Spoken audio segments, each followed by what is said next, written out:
Então, gente, nós estamos aqui hoje para cumprir mais uma tarefa do desafio da Jornada Mundial, do desafio JMJ Cracóvia 2016. Então, hoje nós vamos apresentar aqui para vocês um pouco da história da nossa paróquia.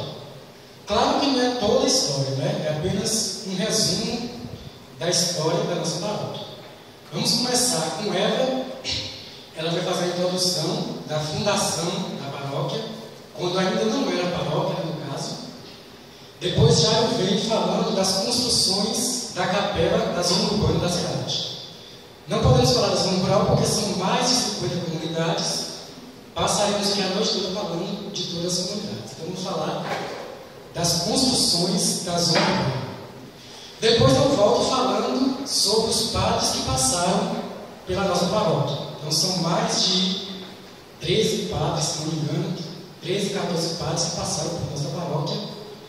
E volta Eva novamente falando das sebes e das secretárias que atuaram na nossa paróquia. Então, gostaria de convidar a Eva aqui. Uma dos membros do grupo do desafio, que ela vai falar sobre, fazer a introdução sobre a fundação da nossa paróquia.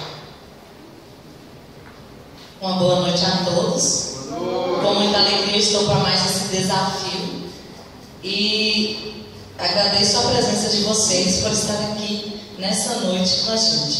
Então vou tentar passar um pouquinho do que nós pesquisamos e conhecemos também da nossa história. Paróquia Santo Antônio de Parma. A igreja matriz já foi capela de Santo Antônio da Barra do sítio de Condeúba, abençoada pelo padre visitador geral João de Vasconcelos Pereira, em 30 de junho de 1745. Mas, após alguns anos, encontrando bastante arruinada, foi demolida e construída outra em tamanho maior pela Irmandade do Santíssimo, pela Irmandade de Santo Antônio. A capela foi abençoada em 10 de junho de 1783 pelo padre visitador geral José Nunes Cabral Castelo Branco. A capela pertencia à paróquia de Rio Pardo, em Minas Gerais, e mais tarde passou para o domínio de Senhora Santana de Catibé, nossa atual diocese. Em 11 de dezembro de 1844 foi entronizado o Santíssimo Sacramento, daí surgindo a Irmandade do Santíssimo, em 15 de fevereiro de 1845, por ordem de Dom Romualdo Antônio de Seixas, arcebispo da Bahia e primaz do Brasil. Em 19 de maio de 1851, a capela foi elevada à categoria de matriz de Santo Antônio da Barra. No dia 4 de abril de 1858, tomou posse para atuar na freguesia de Santo Antônio o padre Belarmino Silvestre Torres. Foram então construídos mais 2 altares, o do Senhor dos Passos, em 1861, e de Nossa Senhora Aparecida, em 1872. Em 26 de dezembro de 1921, foi nomeado vigário padre Valdemar Moreira da Cunha, o tão conhecido padre Valdemar, o qual fez grandes reformas no templo: levantamento da atual torre, reboco completo das paredes, assentamento do piso em ladrilhos e pinturas em toda a nave, tornando-a em monumento igreja matriz, tendo as dimensões de 30,5 metros de comprimento e 17 metros de largura, e torre com 28 metros de altura. Desde então, a igreja matriz de Santo Antônio passou por várias reformas e benfeitorias, mas sem nenhuma alteração significativa na sua estrutura arquitetônica, sendo a última iniciada pelo padre Juliano Zatarim e está sendo finalizada pelo padre Oswaldinho Barbosa, nosso atual vigário.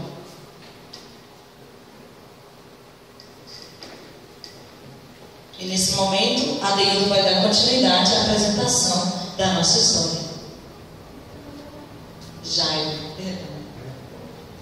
Então, depois dessa introdução, vamos convidar agora Jairo, mais um membro da nossa equipe, para falar sobre as construções das capelas e também a história grandiosa da Gruta de Nossa Senhora Aparecida. Boa noite a todos. Pela ordem cronológica, eu vou falar sobre as capelas e as festas dos santos de nossa cidade. Alguém gostaria de arriscar, com exceção daqueles que estudaram o material, qual é a capela mais antiga de nossa cidade?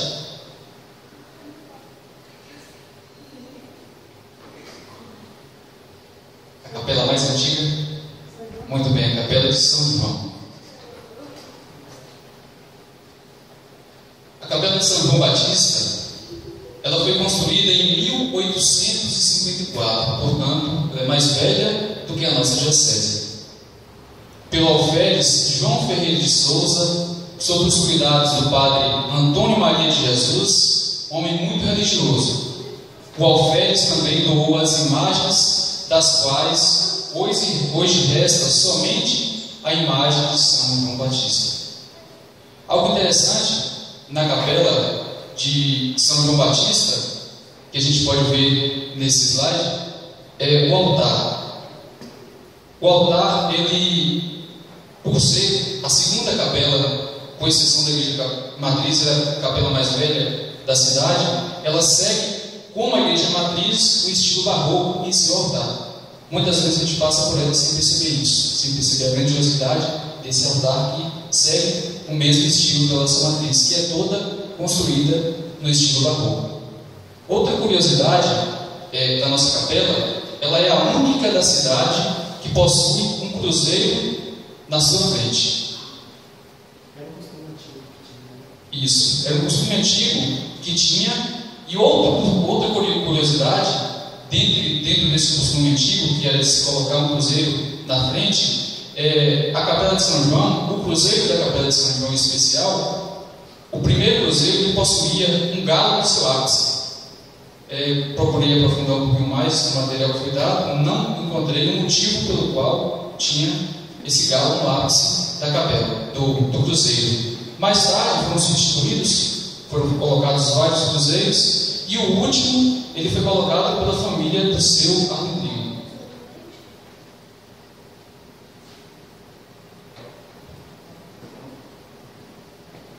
A Capela de São João Batista.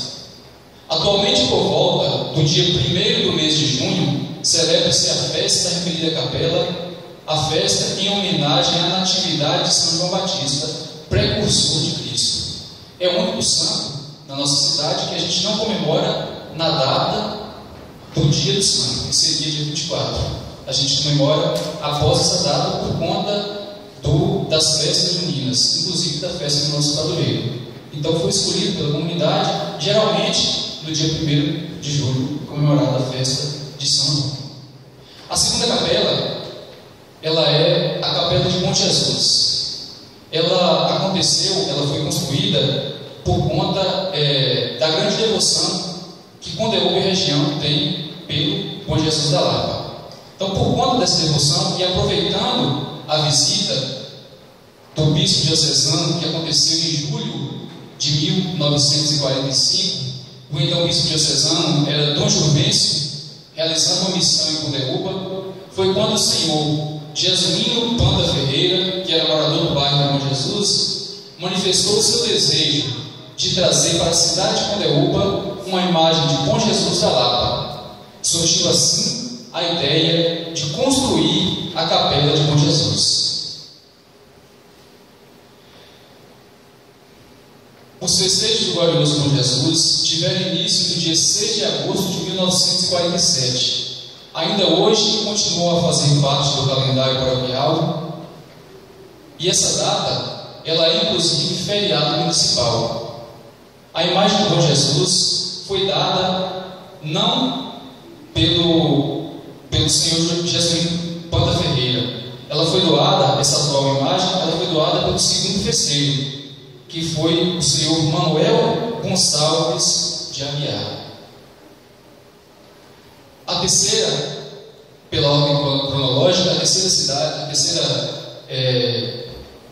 capela construída na nossa cidade é também um dos pontos turísticos mais visitados pelas pessoas que passam por aqui, que é a Gruta de Nossa Senhora Aparecida.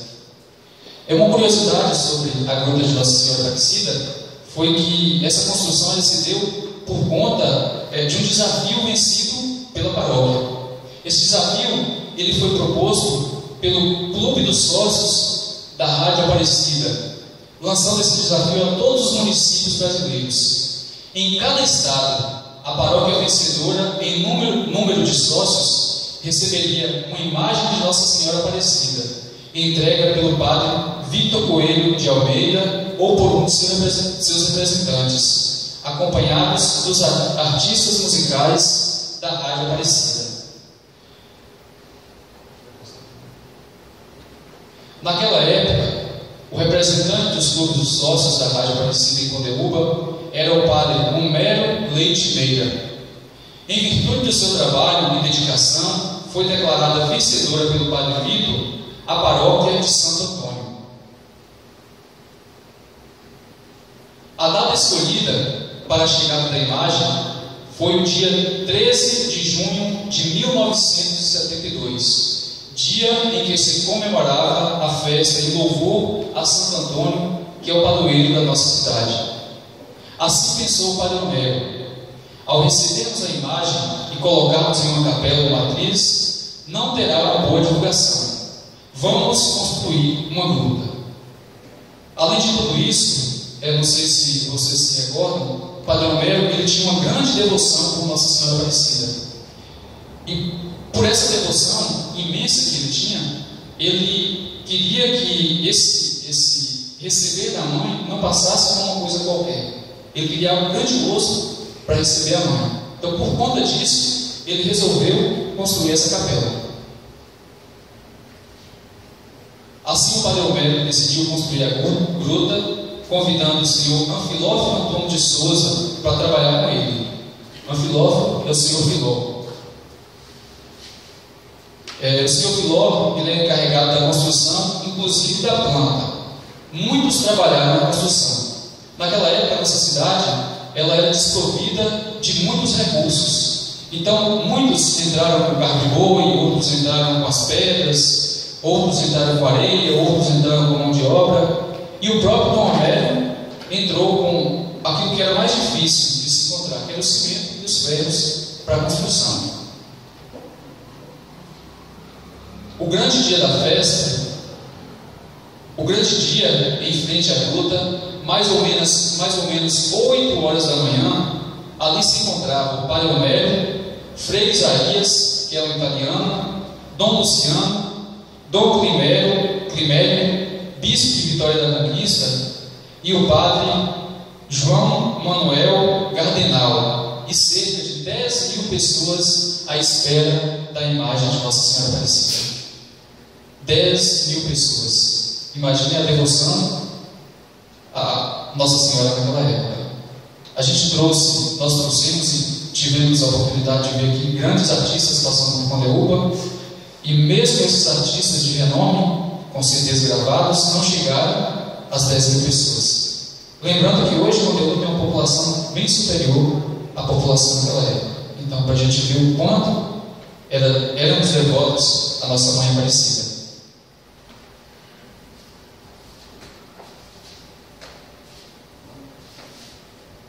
O padre Homero fez antes disso, ao receber a imagem, algo que ficou marcado e até me emocionou no momento que eu estava estudando sobre isso. Quando o padre Homero viu de longe, avistou de longe a imagem, a primeira reação do padre Homero não foi ir ao encontro, nem se gloriar, nem aparecer. A primeira reação de Homero foi foi se ajoelhar diante da imagem. Ele esperou que a imagem de Nossa Senhora Aparecida chegasse até ele, e ele estava simplesmente ajoelhado. E ajoelhado, ele recebeu a imagem. Foi quando ele se levantou e mostrou a imagem a todo o povo. Ele fez uma saudação a todos, passando a palavra para o prefeito da época, que era o senhor Antônio Farias Serício, que declarou publicamente que a partir daquela data a praça chamaria Praça Nossa Senhora Aparecida. Em seguida, Dom Climério deu a bênção com a imagem de Nossa Senhora Aparecida. Aí estão algumas imagens da gruta da praça onde se encontra a gruta de toda a praça Nossa Senhora Aparecida. A Capela Santa Luzia. A Capela Santa Luzia, ela foi mais um legado deixado pelo nosso glorioso Dom Homero. Dom Homero, ele foi o padre que mais realizou construções de paróquias ou de capelas dentro da sede e também fora da sede. Além do seu dom de pregar, além da sua do dom de nos fazer ouvir as suas pregações, ele também tinha um grandioso dom de erguer templos para dedicar aos santos da nossa cidade. E mais uma capela construída pelo nosso glorioso Dom Homero foi a Capela de Santa Luzia. Por não haver um local apropriado para a celebração dos cultos, que eram realizados em casas de familiares do bairro Santa Luzia, o padre, na época então o padre Homero Leite Meira, vigário que atuava na paróquia de Santo Antônio, juntamente com o senhor Silvino José dos Santos, um dos moradores do bairro, teve a ideia de construir uma capela em homenagem a Santa Luzia, padroeira do bairro. A cerimônia de inauguração deu-se no dia 13 de dezembro de 1977. A imagem de Santa Luzia foi doada pela professora Terezinha Maria Teixeira de Souza. Ainda hoje, os devotos continuam a celebrar o culto na capela e seus festejos são realizados no dia 13 de dezembro. Além da imagem doada pela professora Terezinha, nós temos também na capela uma outra imagem pintada pelo senhor Roberto. A Capela de São Francisco é a única capela que é dedicada a dois santos em nossa cidade. A Capela de São Francisco foi idealizada. O idealizador do bairro São Francisco de Assis foi também o padre Leite Meira. O objetivo era indicar a divisão das terras pertencentes à paróquia. Isso se deu no ano de 1977, quando se construíram a capela em honra a São Francisco e 8 casas para abrigar pessoas necessitadas da comunidade.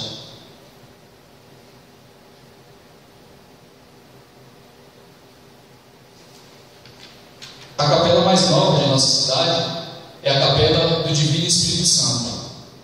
Na década de 80, surgiram algumas casas nas proximidades do campo de aviação, e as famílias ficavam ali um tanto isoladas do resto da comunidade. Quando chegaram as missionárias da Redenção, Maria Letícia Mazieiro e a saudosa Carla Bagatini, essas começaram a encontrar-se com as famílias daquela localidade. E num determinado dia, decidem fazer um sorteio para dar um nome à rua que já existia. Marcaram então o próximo encontro, para o qual cada pessoa levaria um nome para a realização do sorteio. No dia marcado, todos levaram um nome, e foi sorteado a denominação Divino Espírito Santo, opção levada pela moradora Maria Tereza Mota. Algumas imagens da Capela do Divino. Para finalizar, eu gostaria de falar sobre a bênção que nós temos em nossa cidade, que é de termos uma capela para cada bairro da cidade, com exceção do bairro São Vicente de Paulo. Nós temos no bairro Bom Jesus, a Capela do Bom Jesus. No centro, nós temos a Igreja Matriz, bairro de São Francisco, a Capela de São Francisco, bairro de Santa Luzia, a Capela de Santa Luzia, bairro Paulo VI, nós temos a Gruta, no bairro Divino Espírito Santo, a Capela do Divino Espírito Santo. Vamos esperar agora que algum morador, ou os moradores do bairro também, queiram construir uma capela. Muito obrigado e boa noite a todos. Inclusive, já foi feita até uma reunião e já está em cogitação a construção da capela lá, para logo, né? Então vamos ouvir agora a história dos padres que passaram pela nossa paróquia, né? Nós vamos ver aqui algumas histórias simples, mas vamos ver umas histórias bastante interessantes. Inclusive a história do primeiro padre que passou por Condeúdo. Vamos ver. Então, o nosso primeiro padre foi o Bernardino Silvestre, que atuou de 1858 a 1886. Ele recebeu as ordens do presbitério em 30 de novembro de 1850. Durante o seu curso teológico, foi nomeado capelão da Santa Sé pelo então arcebispo Dom Romualdo Antônio Seixas.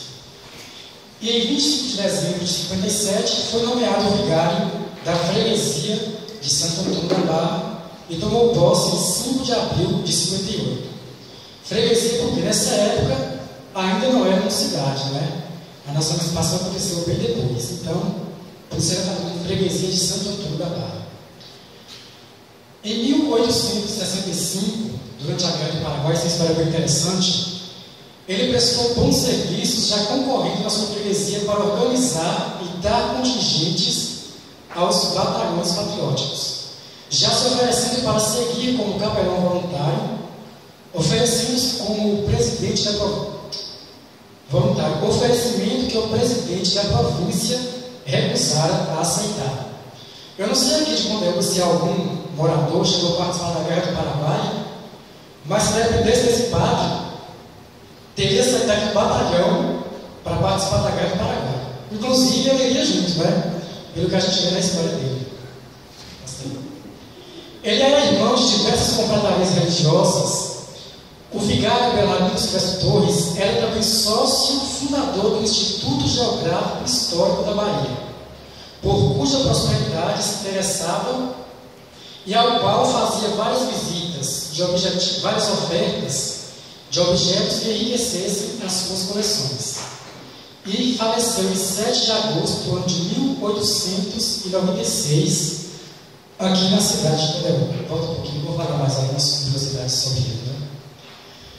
Além dessas curiosidades que estão nos slides, ele nasceu em Nazaré da Bahia, fez o curso de teologia. Ele fez parte do Partido Liberal e foi representante de província daqui da região durante 2 mandatos. Né? É como se ele fosse o prefeito da época. Né? Quando existia prefeito, era representante de província, como se tivesse sido o prefeito da cidade. Em 1855 também, durante a epidemia de cólera, prestou serviço no hospital da cidade de Cachoeira, na capital baiana. E ele, como a gente viu lá atrás, foi responsável pela construção dos altares de Nosso Senhor dos Passos e do altar de Bom Jesus na Igreja Matriz. O padre João Alberto Magalhães foi vigário da paróquia de Santo Antônio de 1895 a 1919. Foi destituído por Dom Manuel Raimundo de Melo, que era bispo diocesano, e nomeado padre Luiz Henriques, que inclusive era irmão do bispo, né? Faleceu em 12 de agosto de 1929.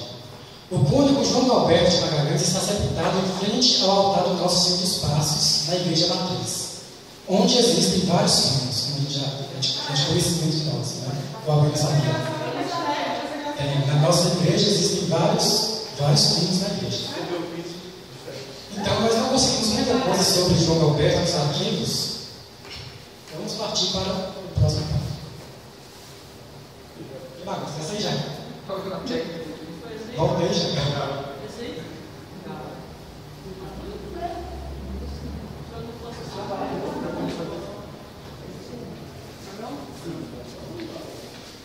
A Partimos agora para o padre Valdemar Moreira, foi o padre que permaneceu mais tempo no nosso paróquio. A gente vê lá, de 1921 a 1966. Ele foi nomeado vigário da freguesia, ainda não tinha sido emancipado na cidade, era freguesia ainda, em 26 de dezembro de 1921. Fez grandes reformas no templo. Sentindo-se muito doente, foi afastado do cargo e tratasse em São Paulo. E antes de falecer, deixou uma mensagem para todos os condeupensas.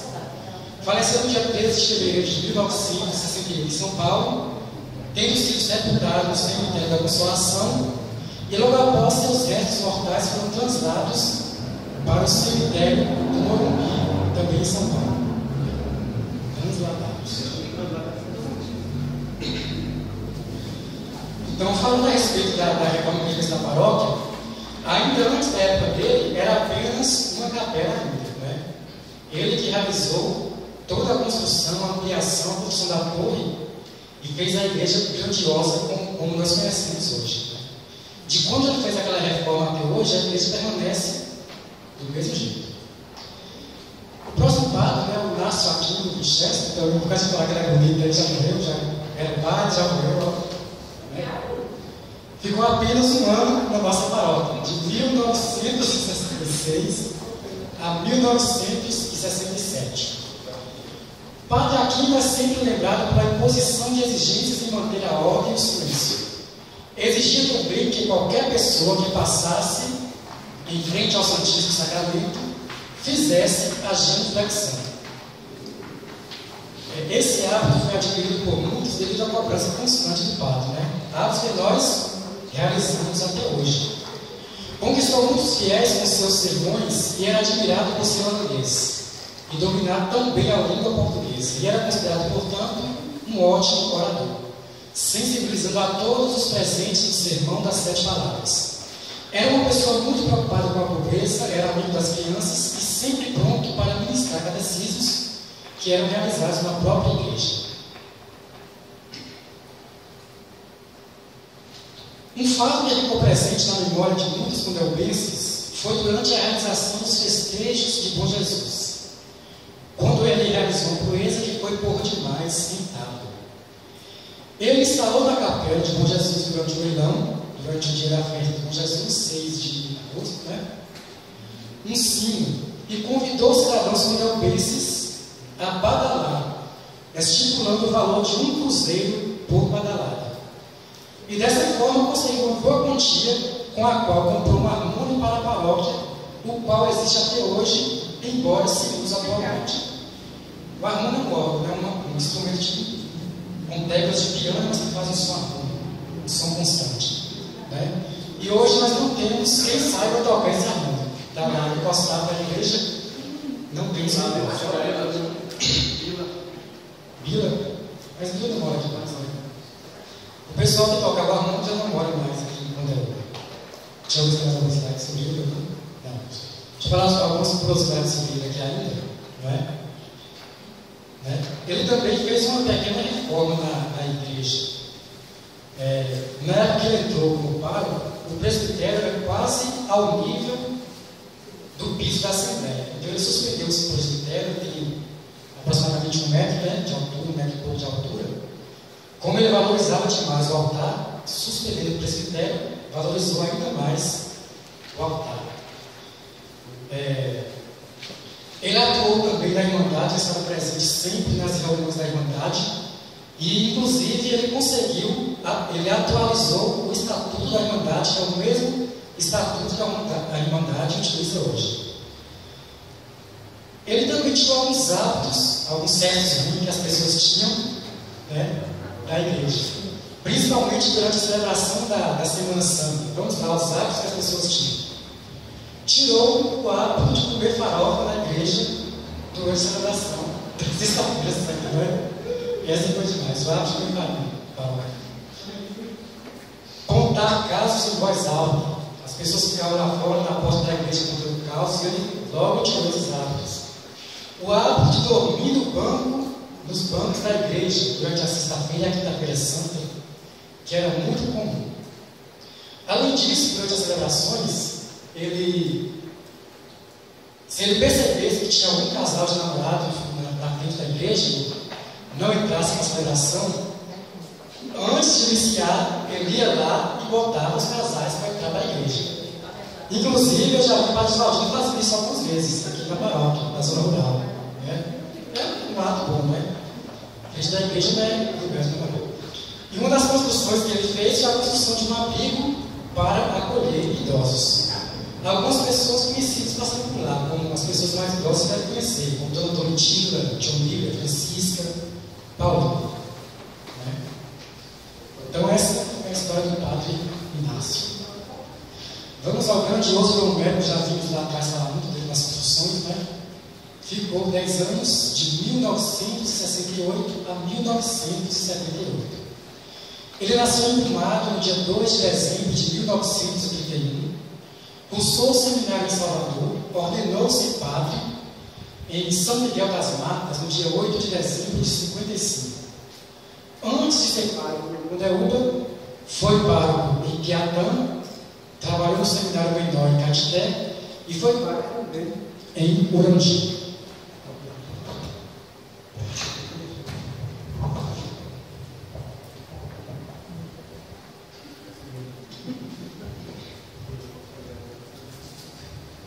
Além de ter sido pároco nessas várias paróquias, ele, no dia 27 de dezembro de 78, foi sagrado bispo diocesano de Itabuna e logo após também bispo diocesano de Recife.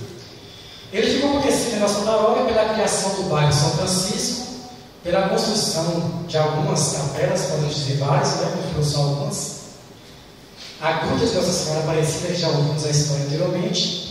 E ele faleceu recentemente, todos nós lembramos aqui, acredito, no dia 8 de maio deste ano, na cidade de Caetité. Então, foi um dia de tristeza para todos nós. Né? Uma última coisa sobre o Dom Melo que eu gostaria de deixar aqui é o bordão dele que todos nós conhecemos e alguns de nós até falamos até hoje. Quando vemos alguma criança aprontando ou fazendo alguma gracinha, não é? Como é que é, gente? Esse menino não tem mãe não, então esse é o bordão do Padre Homero, que vai ficar para a história eternamente, né?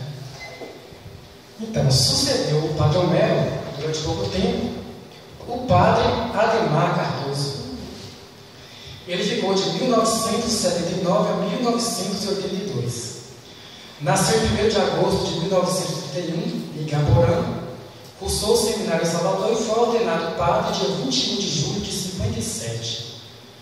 Durante 20 anos ficou com o cargo de secretário do bispado da diocese e em 1979 foi nomeado padre na nossa paróquia, na paróquia de Mundaúba. Como ele ainda continuava sendo secretário do bispado, ele passava toda semana em Caetité e de sexta-feira à tarde a domingo trabalhava na nossa paróquia. Agora dá para imaginar uma época daquela, imagina o transporte, fazer essa viagem toda semana. Caetité, Mundaúba, Caetité, não era mole não, né? Deixa eu ver se tem alguma curiosidade sobre ele, né? Então, na época, além de ser pároco de Mundaúba, ele atendia também as paróquias de Jânio Quadros e de Maitinga. Ele era um padre transitório, permaneceu apenas que aparecesse um padre permanente para a nossa paróquia. O próximo padre, Itamar Alves Pereira, ele atuou junto com o padre Ademar. Nasceu em Itambé em 6 de 5 de 45. Ingressou no seminário de São José em Caetité em março de 1963, onde estudou até 78. E no ano de 79 foi transferido para a capital da Bahia. Em Juiz de Fora, Minas Gerais, cursou filosofia e teologia no seminário Dom Silvério, de 70 a 76.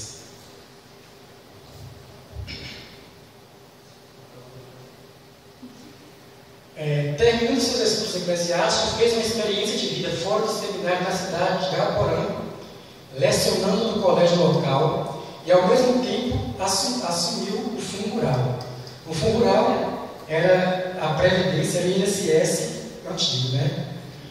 Foi ordenado sacerdote em 27 de janeiro de 79 e, quando a UPA foi a sua primeira paróquia, como eu disse, realizou um trabalho em parceria com o padre Ademar Cardoso Neves. Pois é. O nosso próximo padre foi o padre Paulo Vieira Bar, que ficou de 83 a 84. Agora eu passei a entender que quando eu teve tantos padres depois desse estudo, né? Tivemos muitos padres transitórios que ficaram pouco tempo, 1 ano, 2 anos, 3. Não ocorreu muito caso assim. O padre Paulo nasceu no dia 20 de dezembro de 51, aos 9 anos perdeu seu pai, aos 11 tornou-se sacristão e aos 12 foi para o seminário menor. Em 74 fez o curso de teologia do Instituto Sagrado Coração de Jesus dos padres leonianos. Em 17 de dezembro de 77, esse mesmo ano, foi ordenado sacerdote em sua terra natal pelo arcebispo Dom José D'Angelo Neto. Aqui em Cunhaúba dedicou seus trabalhos de catequese, principalmente com os grupos de jovens, que alguns de nós aqui devemos conhecer, né? O grupo GOT, o GOT A, o GOT B. Criou o Shangri-La, eu já ouvi muito falar desse Shangri-La, de algumas pessoas que eu conheço, mas na época, grupo para adolescentes. E atendia também as comunidades rurais. Isso é interessante, essa última parte aqui, sobre o padre Paulo Vieira. Como devoto fervoroso de Maria, no mês de outubro rezava o Santo Terço todas as manhãs pelas ruas da cidade, acompanhados pelos seus fiéis. Temos mais alguma coisa sobre o padre Paulo? Deixa eu ver se tem alguma curiosidade sobre ele aqui na apostila. Uma curiosidade é o quê? Ele teve apenas 9 irmãos, eram 10 filhos entre eles, né? Isso porque perdeu o pai com 9 anos. Ele também atendeu as paróquias de Jânio Quadros, Guajeru e Maitinga, enquanto passou por aqui. E a sua humildade que chamava a atenção de todos. Vamos prosseguir. Outro padre que passou pouco tempo em nossa paróquia, o padre Odilon Barbosa, de 84 a 85. Nasceu no ano de 1931 na cidade de Golia, interior de São Paulo. É sacerdote religioso da Congregação dos Sagrados sacerdote dos Sagrados Estigmas de Nosso Senhor Jesus Cristo. Antes de ir para Cunhaúba, foi sacerdote no Canadá, já foi posterior. Ele não gostava muito daqui não, não gostou muito daqui não. Achava a paróquia muito grande e não gostava de viajar muito, principalmente para as zonas rurais, para as comunidades mais distantes. Suas homilias eram rápidas e objetivas. Então a gente vê que ele era aquele padre curto e grosso, não era errado. A conversa dele era direta. Inclusive na pesquisa não tem nenhuma curiosidade a mais sobre ele. Também ficou muito pouco tempo, apenas 1 ano. Não era para ter muita coisa. Daqui para frente nós já começamos a nos lembrar, né, do padre, desses próximos padres que já é da nossa época. O grande padre Tiziano, o primeiro padre que deu sequência de 28 anos de padres italianos na nossa paróquia. Então, ele foi dar abertura para a vinda dos padres italianos. O padre Tiziano nasceu no dia 21 de setembro de 1948 em Ariano, Polinésia, em Rovigo, na Itália. Ordenou-se padre em 21 de setembro de 74. Era sensível aos problemas da população rural. Deu forte apoio à Escola Família Agrícola de Caculé, que ele fundou, que ele próprio fundou. Realizou em Cunhaúba várias obras, como a construção do Prodec, a reforma do Salão Paroquial, que nós estamos aqui hoje, a reforma do presbitério da Igreja Matriz e da Capela do Santíssimo Sacramento, a abertura da rua entre a Casa Paroquial do Centro Comunitário, essa rua aqui atrás, foi ele que deu início, né, quando ele criou o bairro, a qual recebeu o seu nome, e a construção da Capela do Divino Espírito Santo.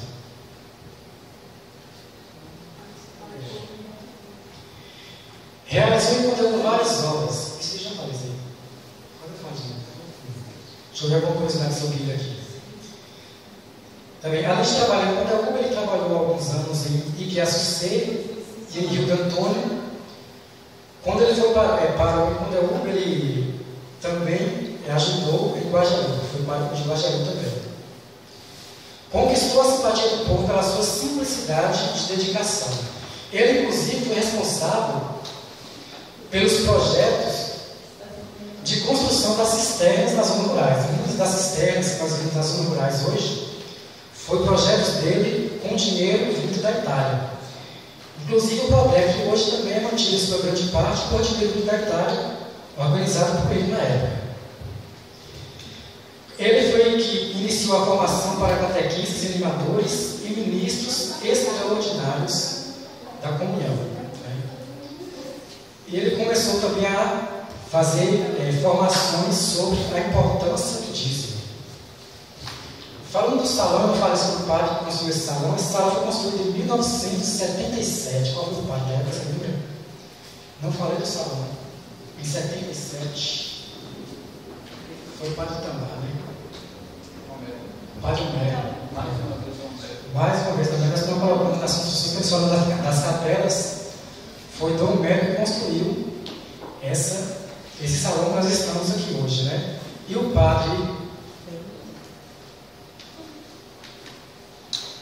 Ticiano fez a primeira reforma do salão. Então, o nosso próximo padre também, italiano, né? Nascido no dia 9 de março de 1949, na cidade de Ostiglia, província de Montana, na Itália. Em 1960, ingressou no seminário de Rovigo também e ordenou-se padre em 6 de outubro de 1973. Uma das grandes marcas do padre Vicêncio, eu escrevi o padre dele até hoje, Vicente. Para mim era Vicente. Né? A gente viu o nome dele, é Vicente. Aqui a tradução para o português é Vicente, né? Então a gente falava Vicente, mas o nome é Vicenzo, em italiano. Uma das marcas de padre Vicenzo é o grande carinho pelas crianças. Homem simples, preocupado em despertar o povo sertanejo quanto aos seus direitos de uma vida digna.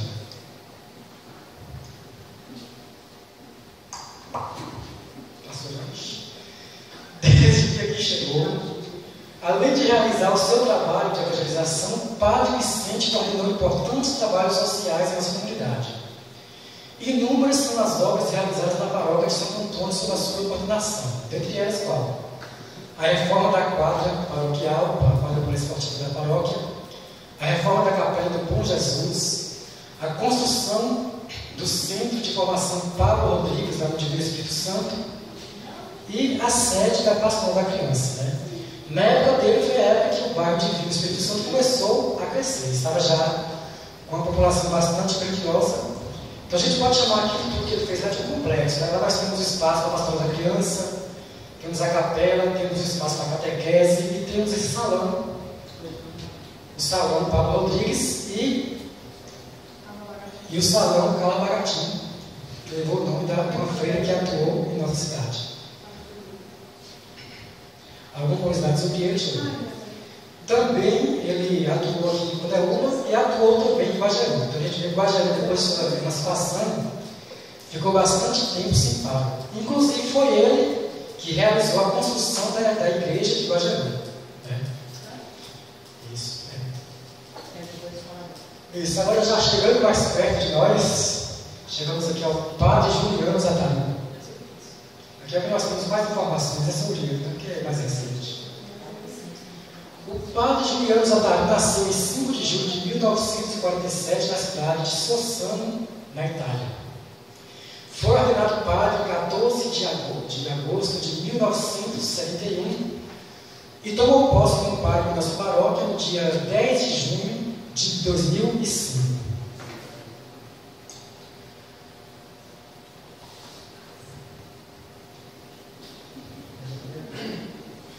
Figura comum dentro de diversas crenças, grande amigo dos condeúbenses, o padre Juliano realizou na paróquia de Condeúba o trabalho da promoção social, reavivando a religião católica, bastante motivado, promoveu vários eventos sociais.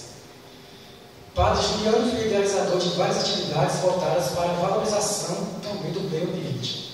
Nessas atividades sociais, a gente pode destacar o que? A gente fez várias gincana, promoveu várias palestras nesse salão, né? Vários encontros com a comunidade.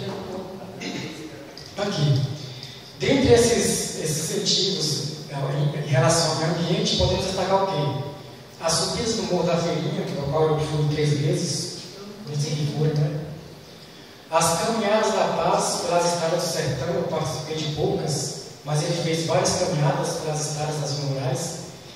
Implantou na paróquia a pastoral da sobriedade e empenhou pela participação dos jovens na 31ª e 32ª Romaria da Terra e das Águas de São Francisco, em Bom Jesus da Lapa.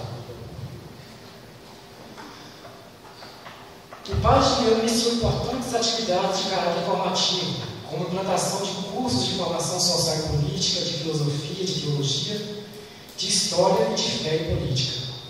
Realizou a reforma do Centro Comunitário de Condeúba, a construção do Salão São Francisco, a reforma da Capela do Divino Espírito Santo e a implantação do projeto escolar para crianças carentes, principalmente no bairro do Divino Espírito Santo. Organizou também várias excursões com jovens da paróquia para o curso de verão promovido em SESEP, na PUC de São Paulo, além de ter realizado viagens para algumas cidades históricas, dentre elas Canudos, Ouro Preto, Tiradentes, Mariana, Congonhas, Salvador, Rio de Janeiro e Brasília. E em 2009, Rio de Contas também não foi, teve outro que eu fui, foi Chapada Diamantina, uma cidade, Lençóis, a gente foi em Lençóis com ele, organizou uma excursão para Lençóis. E em 2009 também organizou uma excursão com alguns jovens para visitarem sua terra natal, a Itália, que foi durante as férias deles que ele viajou para lá. Rezei em Salvador, bem lembrado também. O próprio amigo mas não está desligando sozinho, assim. Né? Então, voltando aqui só para concluirmos. Temos agora o nosso atual pároco, o Padre Oswaldinho Alves Barbosa. Ele nasceu em 11 de dezembro de 1965. Foi ordenado padre em 26 de novembro de 1995. Foi vigário emplumado de 95 a 2001. Foi reitor da comunidade de formação Nossa Senhora de Guadalupe. Eu esqueci de colocar, mas foi em Minas Gerais isso aí. Reitor do Seminário de Filosofia e Teologia da Diocese de Caetité e pároco da Catedral de Caetité de 2007 a 2012. Emplumado, ele fortaleceu a catequese e fez a proeza de chegar na cidade até 800 catequistas na paróquia. Né? Construiu 35 capelas na zona urbana e na zona rural. Construiu a casa paroquial, reformou o antigo salão paroquial, transformando em centro comunitário pastoral paroquial. Construiu o centro comunitário da comunidade de São Cristóvão, centro comunitário da comunidade de Estoque. Reconstruiu a igreja matriz da cidade, criou a Associação Divina Providência de Amparos Sociais e Cristãos. Ele montou e conseguiu ortogar para a rádio FM comunitária Provida. Conseguiu ortogar, não está errado, né? Ele conseguiu registrar a rádio FM comunitária do Mar. Presidiu o Conselho Municipal de FUMAC, Fundo Municipal de Ação Comunitária. Dedicou atenção especial à família, criando o encontro de casais com Cristo e plantando a pastoral familiar. Em Caetité, além dos trabalhos pastorais, acompanhou de perto os passivos ambientais deixados pelas mineradoras, reivindicando a reposição dos prejuízos atingidos por elas, e para isso foi criada em Caetité a Comissão Paroquial de Meio Ambiente. O padre Oswaldinho Barbosa Alves assumiu a paróquia de Santo Antônio, em Condeúba, no fim do mês de junho deste ano de 2014. Na nossa paróquia, um dos seus primeiros atos está sendo a formação dos conselhos pastorais comunitários, que até então não existiam nessa paróquia. Inclusive, o Divino, que é uma comunidade bem grande, né, que já devia ter esse conselho comunitário há muito tempo, não tem nem a diretoria formada ainda, além de concluir a reforma da igreja. Falando aí de Caetité, mais uma vez, sobre as reivindicações da subestação de urânio, ele foi o padre que mais atuou nessa campanha. Por quê? Foi constatado muitos casos de câncer lá e suspeitava-se que esses casos estavam sendo por causa da contaminação da água pelo minério do urânio. Né? Então, ele, inclusive, fez várias caminhadas, dirigiu-se a vários órgãos, teve até uma visita, numa época que eu estava lá foi no curso, no vocacional, compareceu lá um grupo de ativistas esqueci o nome do grupo, aquele que tem um ursinho assim, do Greenpeace. O grupo de ativistas do Greenpeace apareceu lá também para ver como estava andando essa campanha. E a coisa estava tão feia que ele, certa vez, também fez até, junto com a comunidade, uma barreira humana para impedir que os caminhões de urânio passassem pela rodovia. Né? Vamos ver o que temos mais aqui. Quem temos mais aqui? Assim, né? Não podemos considerar como padre, fazer paróquia, porque ele ficou muito pouco tempo. Ele ficou apenas 2 meses. Ele apenas preparou o caminho para a chegada do padre Oswaldinho. Ele passou esses 2 meses aqui. Atuou provisoriamente em nossa paróquia enquanto o padre Oswaldinho Barbosa finalizava os estudos em Belo Horizonte. Fez visitas às comunidades, grupos e pastorais, e foi ele quem realizou a festa do nosso padroeiro Santo Antônio. Né? Então, esses foram os padres que passaram pela nossa paróquia. Bastante tarde, né? Muito tarde. Aquela história. Então, além da presença dos padres, também temos há muito tempo aqui a presença das missionárias da redenção. Desde 1988 estão presentes na paróquia de Santo Antônio de Pádua e Condeúba. Acompanhadas pelo Instituto, do qual fazem parte, realizam atividades pastorais, catequéticas, na pastoral do idoso, da criança, junto às SEBs, focadas na acolhida e escuta dos que as procuram. Apoiaram o padre Ticiano a fundar o PRODEC, Programa de Desenvolvimento Comunitário da Criança, entre outros trabalhos desenvolvidos. Né? Em relação ao PRODEC, a irmã Carla está aí, que ela, provavelmente na época dessa foto ela já estava na Itália, né? Ou no céu, já faz um tempo que ela já faleceu. Então tinha a irmã Carla também, que ela também foi a fundadora junto com o padre Ticiano.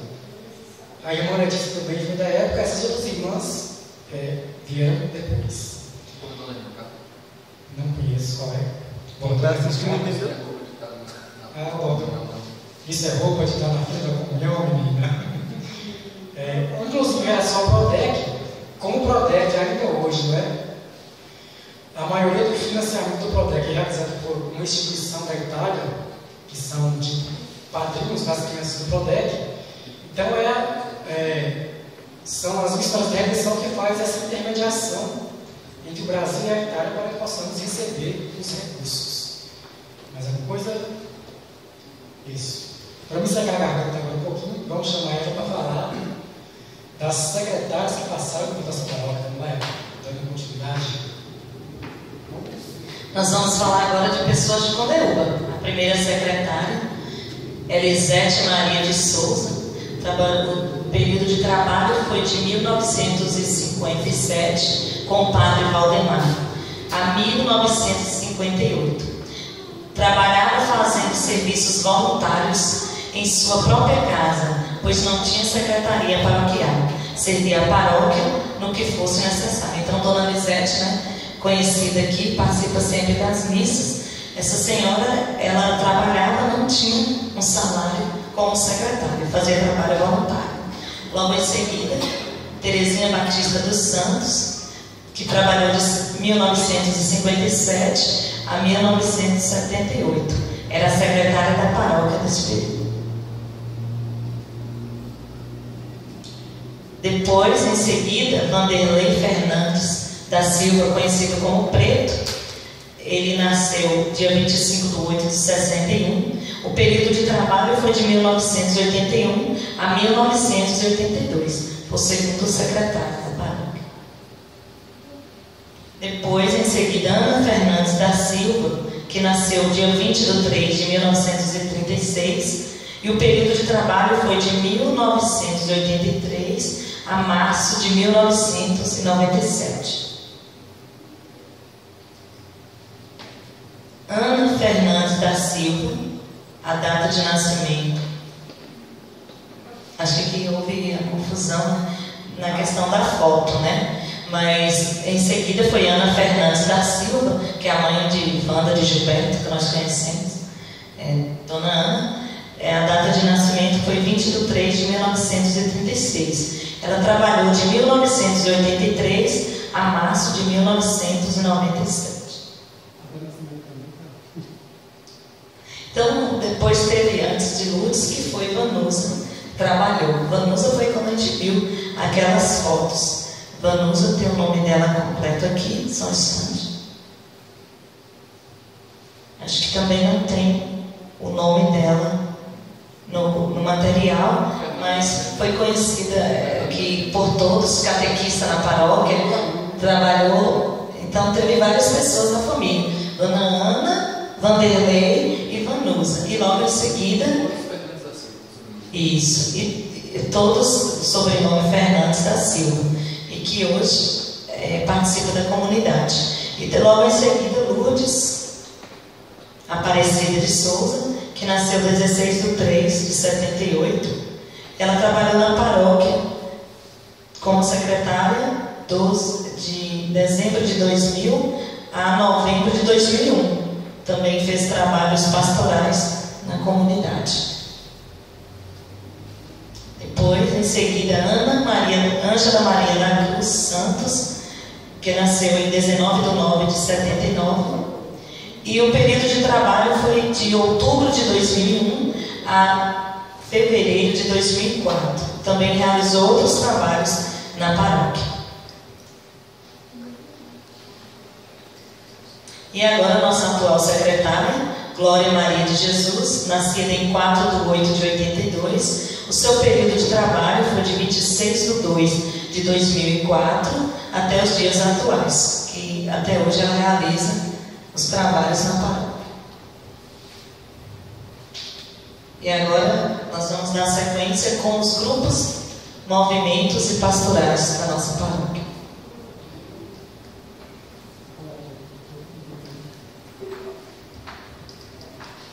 Bom, dentre os vários grupos da nossa comunidade, existentes na nossa comunidade, o mais antigo é a Irmandade do Santíssimo Sacramento. Depois veio o Apostolado da Oração, Legião de Maria, Renovação Carismática Católica, o Grupo Litúrgico. Depois veio a Pastoral Catequética, a Pastoral da Juventude, a Pastoral Familiar, a Pastoral do Idoso, a Pastoral do Dízimo, Pastoral da Sobriedade, Pastoral do Batismo, Pastoral da Criança e a Pastoral da Educação. Os conselhos: Conselho Pastoral Paroquial, Conselho Paroquial Administrativo, Associação de Desenvolvimento Comunitário de Mondeúba, e estão sendo criados os conselhos pastorais comunitários em diversas comunidades.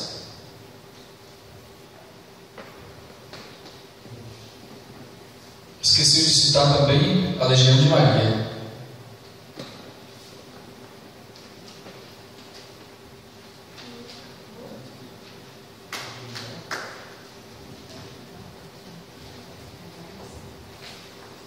Então, se alguém quiser lembrar de alguma coisa que nós esquecemos de colocar aqui, sim, não está no slide, mas está no material. Foi uma falha minha, fazendo novamente o slide, acho que eu deixei perder essa parte. Então, aí vai ter continuidade, ela vai falar um pouquinho das sedes também. É importante falar das comunidades eclesiais de base que existem desde a época de Dom Homero, se não me engano, não é? Dom Homero, se não me engano. Estamos finalizando as nossas apresentações e assim, a base de toda a comunidade, de toda a paróquia, são as sedes. Não existe paróquia, pode existir todas as pastorais anteriormente citadas, todos os movimentos, mas se não tem sedes, não é paróquia.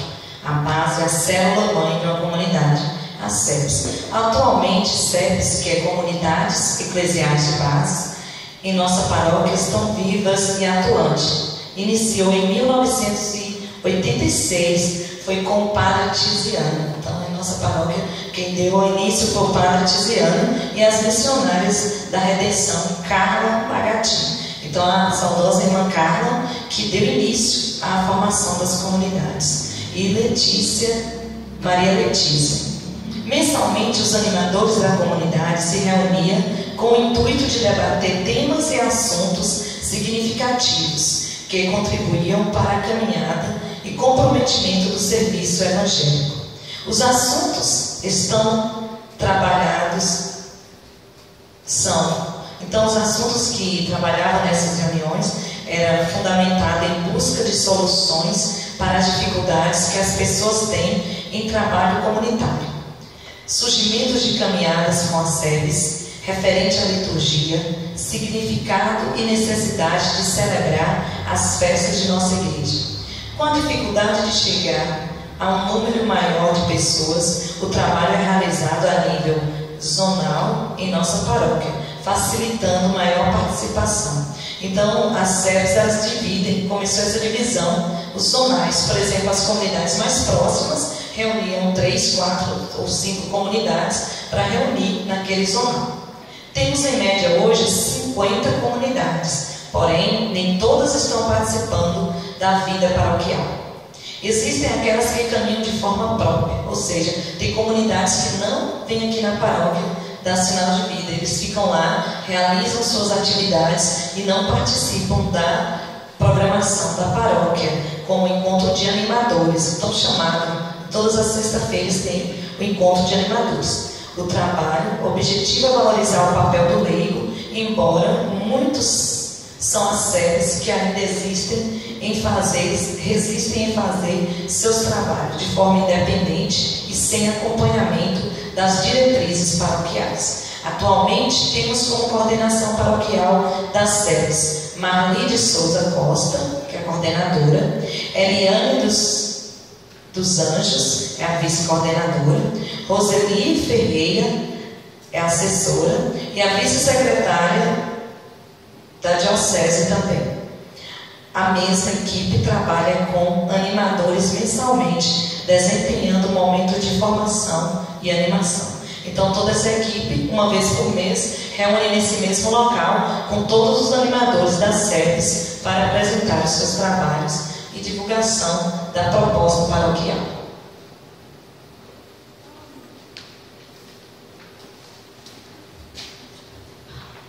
Agora acho que acabou, né? O alguém tem alguma história interessante que nós esquecemos aí de colocar na pesquisa? Então é isso. Olhando lá no aplicativo, né, a respeito das suas paróquias também, que às vezes posta alguma coisinha, tem lá um espaço que a gente sabe, né? Da curiosidade que a gente posta toda semana. Eu vejo muitas paróquias novas lá, paróquias com 50 anos, 40. Poucas paróquias tão antigas como a nossa. Então eu vou falar para vocês que nesse desafio, poucas paróquias têm uma história tão rica quanto a nossa para contar durante esse desafio. Então, só gostaria de agradecer a todos vocês que compareceram aqui. Desculpa-nos pelos importúnios da Câmara que de vez em quando desligava sozinha, né? Então, obrigado e contamos com vocês na próxima tarefa do desafio, né?